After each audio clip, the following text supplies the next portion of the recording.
am refilming this clip because I was very scrambled in my thinking when I filmed this topic a few days ago, so I'm coming back to this. My editor-in-chief, my wife, suggesting that I refilm this just so it's a little bit more consolidated. I wanted to really focus on communicating with your spouse or anyone that you're in a relationship with. I've come to realize over the past year that trauma sucks. Trauma is hard, and communicating when you yourself are in trauma or with someone that's in trauma is completely different than normal. This past week, my wife has been working through some trauma with her therapist, and it's been pretty rough on both ends, especially for my wife. I feel like really my heart goes out to her because of what she's processing through right now. However, I had a couple of learning points that I wanted to go over real quick on my end, and hopefully this helps me remember these things longer than I normally remember them for. With what she was going through, I would do something and she would get upset about it. Then my initial reaction was, well, if she's angry at me or if she's upset, I don't want to be around her, so I would withdraw and pull back. That just continued to feed this circle of getting angry and then withdrawing, and then the other person gets angry and they withdraw more. That's where communication comes into play. It's very difficult to get out of that circle of withdrawing from each other and distancing yourself. And I'm not saying that taking time in a conversation to create safety for yourself and ground yourself back into a healthy mindset is a bad thing. That's very healthy if done in a correct way. However, just being able to recognize that someone's in trauma is huge in this communication and getting out of that loop, and so it took a few days for me to realize that. And when I realized Kiera would get upset about something and say something to me, and instead of initially like, well, screw you, I don't want to be around you anymore, I'm gonna go off and do my own thing, I don't know if I did this right away, I probably didn't, but I would ask Kiera, is this something that you're asking me, or is this trauma that's talking right now? And that gave her the opportunity to take a step back and be like, well, okay, maybe that did come off kind of rude, or maybe that didn't come out how I wanted it to, or maybe I'm just really scared and I'm afraid of getting hurt. And that gave her, like I said, the opportunity to voice what she was experiencing. From there, it created dialogue between the two of us, and we were able to come to a common place where we're able to support each other.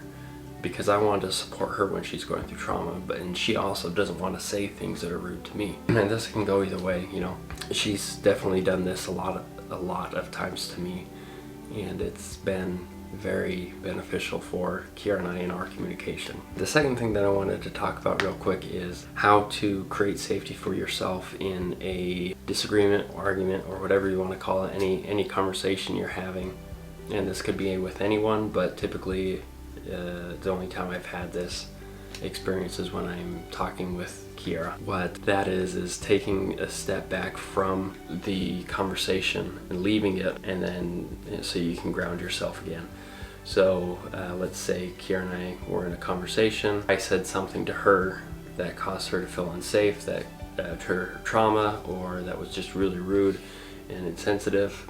And instead of reacting to it, Kiera would say, hey Logan, I don't feel safe right now, or I don't feel like I'm in a good spot to continue this conversation. It's important to me. This topic is important to me, and I want you to know that I'm focused on this conversation and I value what you have to say about it. However, I'm not in a good spot to do that right now, so I'm going to take half an hour.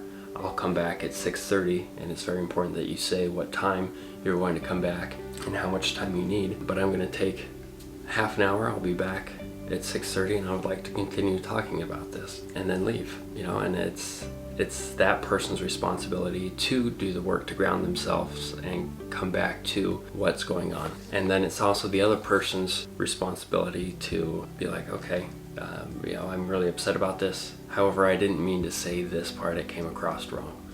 What did I really mean to say? And then that person needs to take time I would need to take time to do some self-evaluation, just collect my thoughts, recenter myself, and do a little bit of self-care. Self-care's good for both people, so that when that time comes, when 6:30 comes around, that I'm also in a good spot to continue that conversation, because I also value my wife's time and I value what she has to say on things. So I want to make sure that I'm giving her that respect as well. And if it with 6:30 comes around, it's like, hey, I'm not ready yet. I'm still really pissed about this thing. I've done this several times. I'll just text my wife and be like, hey, I'm not ready yet. I need another half hour. I need 15 minutes. I can be there at 6:45 or 7. But again, set a specific time that you're going to be back, so that person knows when to expect you, so they don't just wonder about this thing that didn't get resolved that was really important to them, and then you just bring it up randomly 2 days later when they've already stewed on it and have been really pissed off at you and have moved on. Set timelines, but give yourself space. Take time for yourself to recenter and reground yourself. Collect your thoughts. Conversations with loved ones are not meant to win. You never really win arguments. You can both come out of disagreements in a better spot, with a better understanding of what the other person is going through, what they see in things, and what they would like, and then coming to a mutual compromise on things. So like I said, hopefully this next little video clip shares a little bit of my thoughts on talking with God and being vulnerable with Him. But yeah, if you would like to see more of the shelves from before, go ahead and subscribe. Those will be finished on upcoming videos. So yeah, go ahead and like the video if you haven't already, and subscribe.